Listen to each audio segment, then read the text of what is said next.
Hello, I'm a woman working as a cook. I got married this year and I'm thoroughly enjoying my newlywed life. I don't usually talk about my past to the people around me. I don't have many friends, but unless it's someone very close, I just say that I grew up in a very ordinary way. However, my childhood was not that smooth. It wasn't that I was unhappy because I had someone who loved me very dearly. That person was my grandpa. He was my only family.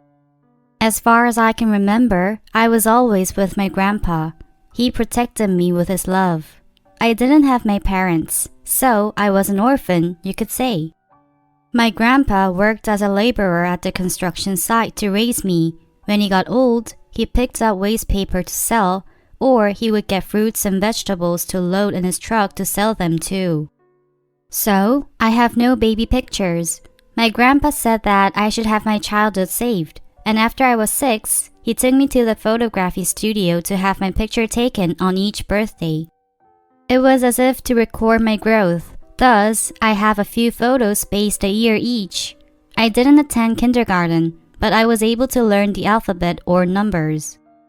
My grandpa was poor, but he had a good reputation in the neighborhood, so the neighbors would volunteer to take care of me, saying that my grandpa was working hard to raise me.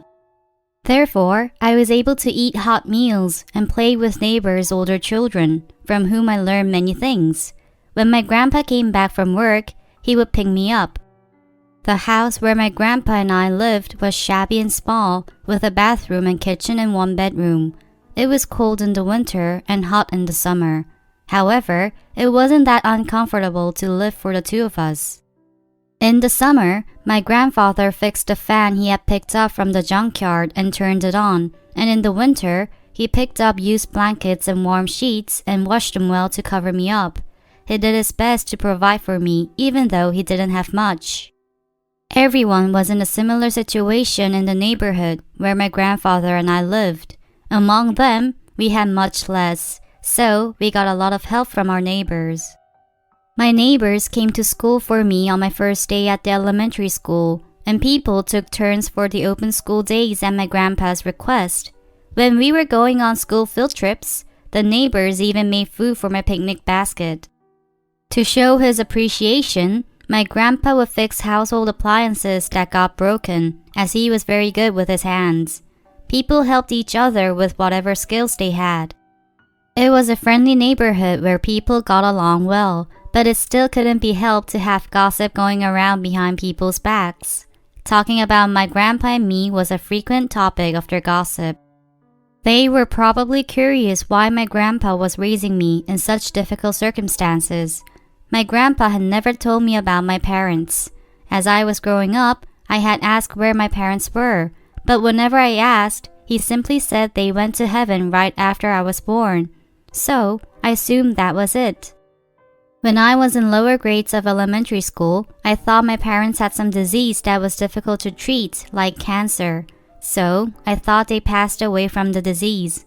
However, when I was in upper grades in elementary school, I heard many different stories. The source was mainly from female neighbors. I'm not sure, but I don't think the old man ever got married. He's an old local here, but no one has ever heard about his wife. Could it be that we haven't heard because there was none? It was odd. Grandpa clearly told me that my mom and dad became ill and passed away, but the neighbors knew nothing about my parents.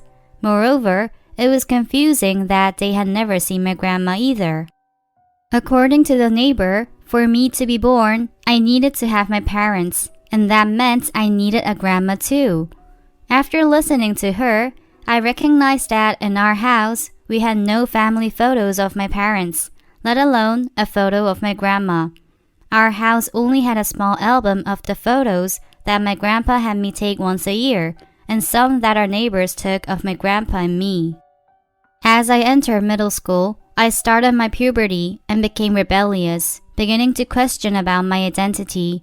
Because I only lived with my grandpa, it was worse for me. I started to have more questions about my parents. When I was in 9th grade, I decided that it was about time and confronted my grandpa. Please tell me the truth, Grandpa. Where are my mom and dad? Did they die? Are they alive? Why aren't there any photos? Who's my grandma? Why aren't there any photos of grandma? The neighbors say that you had lived here for so long, but no one has seen grandma.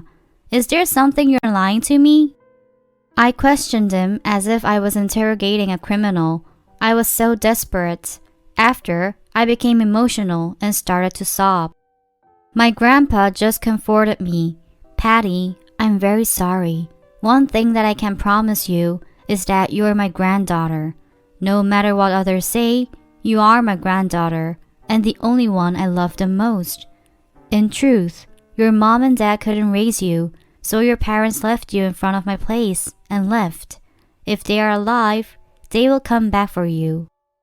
He told me that and showed me a small bracelet. This is what your mom and dad left with you. I believe it was on you when you were first born in the hospital. When I saw that, my curiosity was somewhat reduced. It was true that my mom and dad abandoned me, but I thought it was enough that my grandpa raised me with his love. After that day, I was able to get hold of myself. I started to escape from the puberty tunnel. I had no intention of going to college. We were too poor for me to consider going to college, and I didn't want to burden Grandpa anymore, so I decided on my career before I even entered high school. Grandpa, I want to become a cook. I want to go to career class when I'm a senior in high school and get my cooking license, and when I graduate, I want to get a job right away. My grandpa asked me if I didn't want to go to college. He said that he will do whatever to get my tuition ready. I told him that I wanted to become a cook and set up the atmosphere in advance so that my grandpa won't feel guilty about it. As I had planned, as soon as I turned senior in high school, I began learning to cook through a work training program set up by the school, and I got several cooking licenses. I was able to get a job 1 month before my graduation, and 1 week after my graduation, I got my first pay. So, I bought some steak and went home. I wanted to eat out, but I didn't have enough money to do that.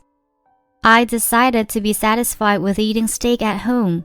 I bought some vegetables and lettuce, and when I came home, my grandpa's eyes opened wide in surprise. I put down the steak and handed him my first pay in an envelope. Grandpa, this is your spending money. It's money left after buying steaks. My grandpa couldn't talk. Patty, I can't receive this. It's your hard-earned money. You spend it for yourself. I can never accept it. Then he gave the envelope back to me. Grandpa, if you don't accept it, I will just leave home. Why does only Grandpa do things for me? I wanted to give you money so badly. I threatened him. Eventually, my grandpa wept as he accepted the envelope. Then, he put the envelope in the book that it enjoys reading. It was very special to share eating steak in a place that I had lived all my life. I felt proud to be able to do something for my grandpa for the first time in my life that I felt happy. As I chatted cheerfully with my grandpa and ate, there was knocking on the door. Who's coming at this time of the hour? My grandpa asked, and I got up and opened the door. Surprisingly, 2 police officers were standing there. Is Richard O'Leary here? I said that was my grandpa. Then, are you Patty Rowland? The police asked, so I said I was. Then both of you need to come with us to the police station. When I asked for what reason, they replied, Mr. O'Leary is charged with kidnapping a child by someone, so you need to come with us.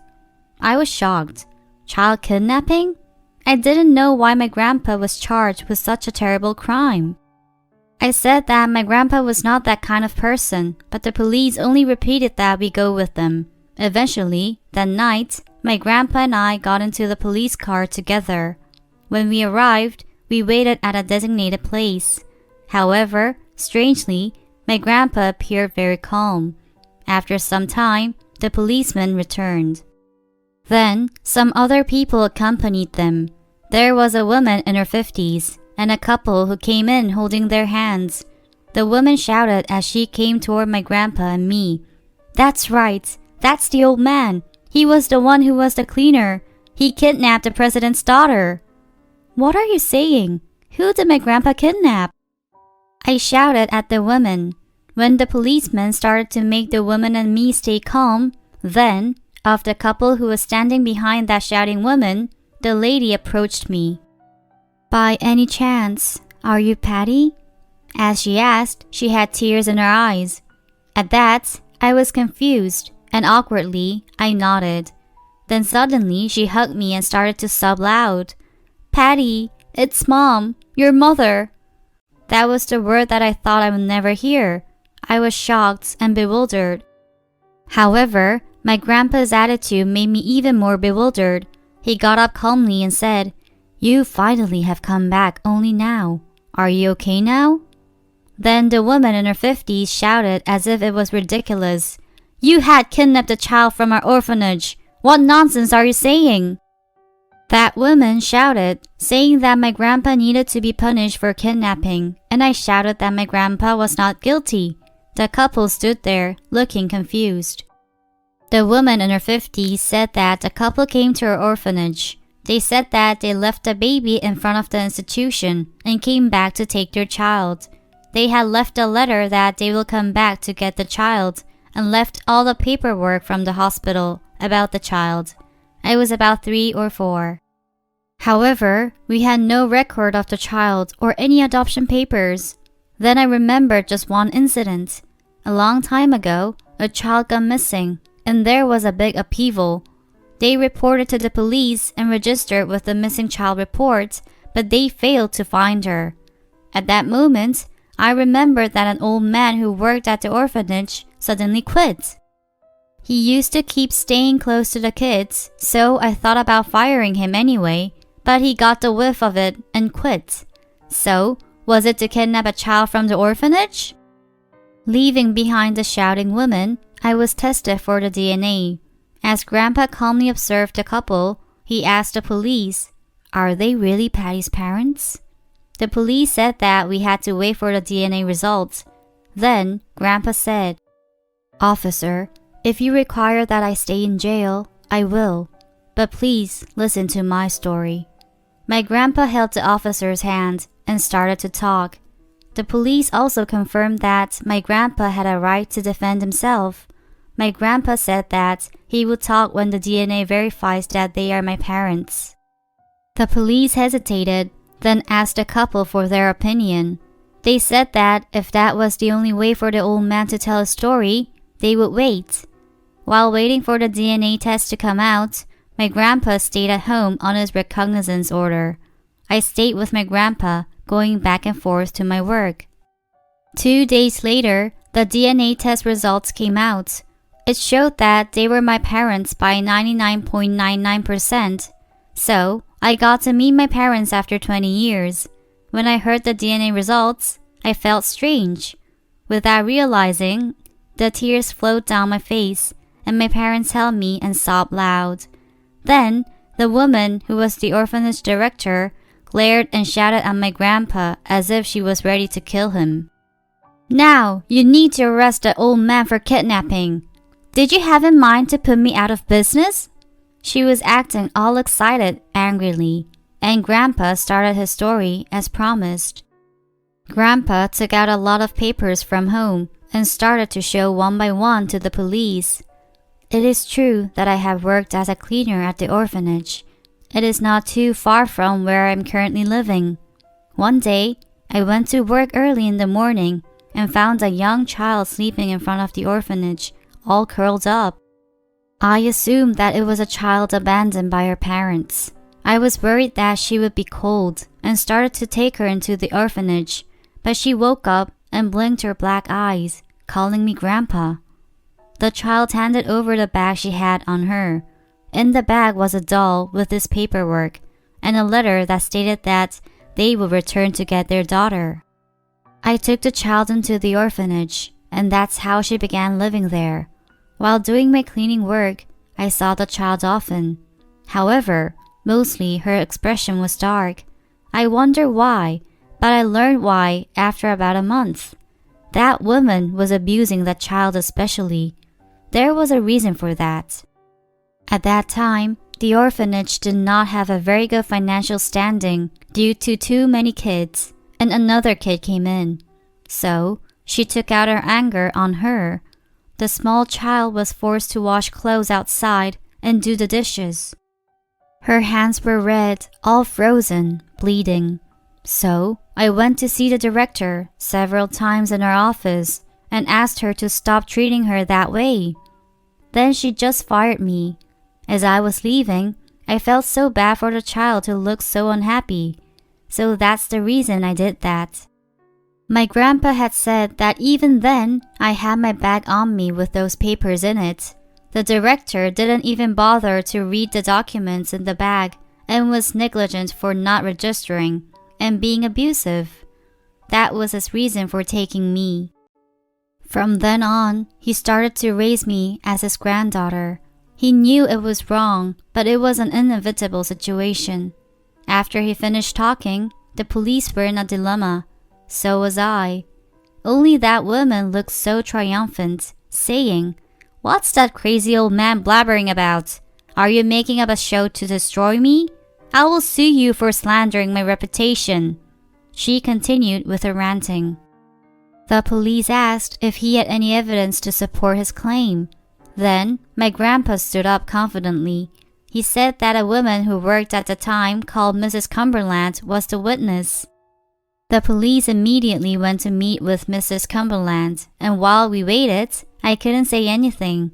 The truth was revealed that late afternoon. Mrs. Cumberland came to the police station personally to be the witness. Just in case, she had taken photos of my red frozen hands and had kept them with her. When my mom saw my red frozen hands, she started to cry. There were other photos where I got hit by the director and my chin was torn, and with undeniable evidence, the director was put in a corner, and my parents immediately said that they would sue her. Only then she started to beg for forgiveness, but to no avail. She was charged with violence against children and got arrested. My grandpa and I were able to return home. That night, I heard from my parents about them. My dad got defrauded in his business and ended up on the street with no money, and because they couldn't raise me, they left me at the orphanage. They worked hard to take me back, and as soon as they made some money, they went to the orphanage, but I had disappeared and I wasn't even registered at the orphanage. Then, not too long ago, they went back to the orphanage, and only then the director said that perhaps the old man may have kidnapped the child. So that was why they reported him to the police. The orphanage director tried to blame everything on my grandpa, but it ended up actually helping my parents to find me, although what she did couldn't be forgiven. My parents said that it had been only a few years since their finances were finally stabilized. They worked with guilt for abandoning their child, but now they thought they could get some load off their mind. I did not feel any grudge against my parents. I was just excited and anxious about finally meeting my mom and dad. I also did not blame my grandpa. He saved me and gave me immense love and care while I lived with him. I think that was the reason that I did not hate my parents. I told them that I understood their situation. I thanked them for coming back to find me now. My mom hugged me crying. Then, she knelt in front of my grandpa. If it weren't for him, I couldn't have grown up so well like now, she said. It was late, but they thanked him and said that they would take care of him from now on and wanted us to live all together. My grandpa declined several times, but my parents were relentless. Eventually, my grandpa and I went to my parents' house to live all together. However, adjusting wasn't very easy. It was because we lived apart more than being together. In the end, my parents got another house for my grandpa and me to live together, right next to their house. Only then was I able to live comfortably like my grandpa and I used to be. After work, all the family got together to eat dinner and watch TV like any other family. After I got married, my parents joined my grandpa to live together. Now, we all have become one family without feeling uncomfortable. The orphanage director got sued by my parents, who were adamant that they couldn't forgive her. I had to go to the court for the case. During that time, I got to meet with my husband. My husband was under the prosecutor in charge of the case against the orphanage director. Thus, my husband is also my friend who knows everything about my past. He said that he greatly respected my grandpa, who had raised a child for nearly 20 years who wasn't his own. I think about that often. I wonder if I could have done what my grandpa had done. I don't know if I could have done the same way. It would have been difficult. I love and respect my grandpa more than anyone else in this world. I hope that he will live long in good health. I hope all of you will be healthy and have a joyful day. Thank you for listening to my story.